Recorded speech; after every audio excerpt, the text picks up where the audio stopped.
Hello दोस्तों, जय जिनेंद्र, नमस्कार। मैं आपका दोस्त कवि शरद अजमेरा वकील भोपाल से।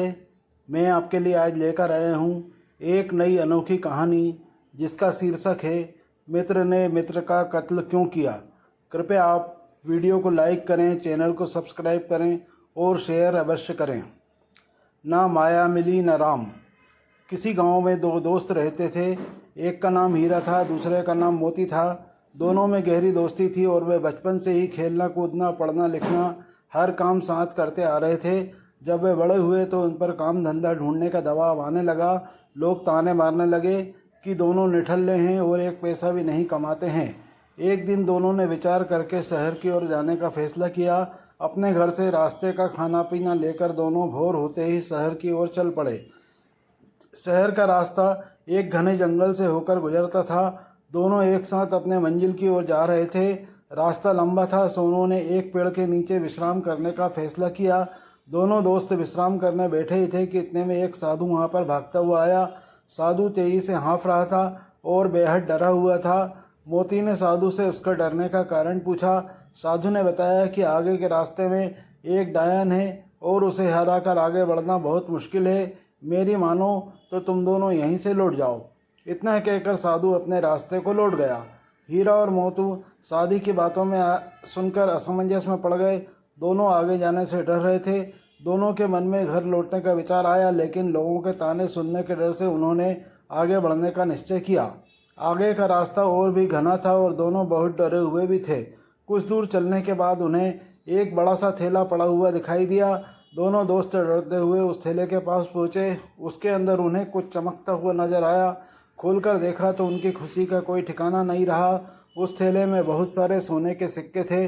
सिक्के इतने अधिक थे कि दोनों की जिंदगी आसानी से पूरे ऐशो आराम से कट सकती थी। दोनों खुशी से झूम रहे थे। उन्हें अपने आगे बढ़ने के फैसले पर गर्व हो रहा था। साथ ही वे उस साधु का मजाक उड़ा रहे थे कि वह कितना मूर्ख था जो आगे जाने से डर गया। अब दोनों दोस्तों में आपस में धन बांटने और साथ ही भोजन करने का निश्चय किया। दोनों एक पेड़ के नीचे बैठ गए। हीरा ने मोती से कहा कि वह आसपास के कुएं से पानी लेकर आए ताकि भोजन आराम से किया जा सके। मोती पानी लेने के लिए चल पड़ा। मोती रास्ते में चलते चलते सोच रहा था अगर वो सारे सिक्के उसके हो जाएं तो वो उसका परिवार हमेशा राजा की तरह रहेगा। मोती के मन में लालच आ चुका था। वह अपने दोस्त को जान से मार डालने की योजना बनाने लगा। पानी भरते समय उसे कुएं के पास एक जोरदार धारदार हथियार मिला।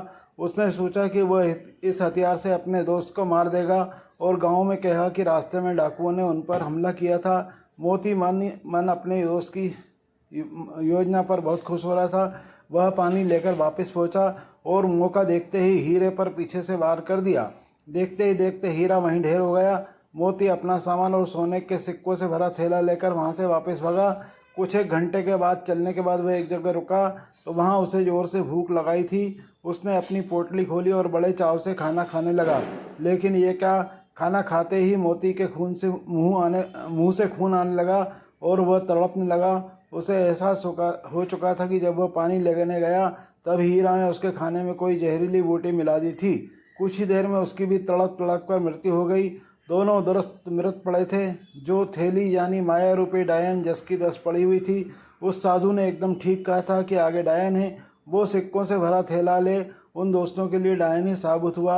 ना वो डायन रूपी थैला वहाँ होता, ना उनके मन में लालच आता, ना वो एक दूसरे की जान लेते। यही जीवन का सच भी है। हम माया यानी दौलत संपदा इकट्ठा करने में इतना उलझ जाते हैं कि अपने रिश्ते तक भुला देते हैं। इसी माया के चक्कर में मानव दानव बन बैठा है। हमें बस इस प्रेरक कहानी से एक सीख ये लेना चाहिए कि हमें कभी भी पैसे को ज़रूरत से ज़्यादा अधिक महत्व नहीं देना चाहिए और अपनी दोस्ती, अपने रिश्तों के बीच इसको कभी नहीं लाना चाहिए।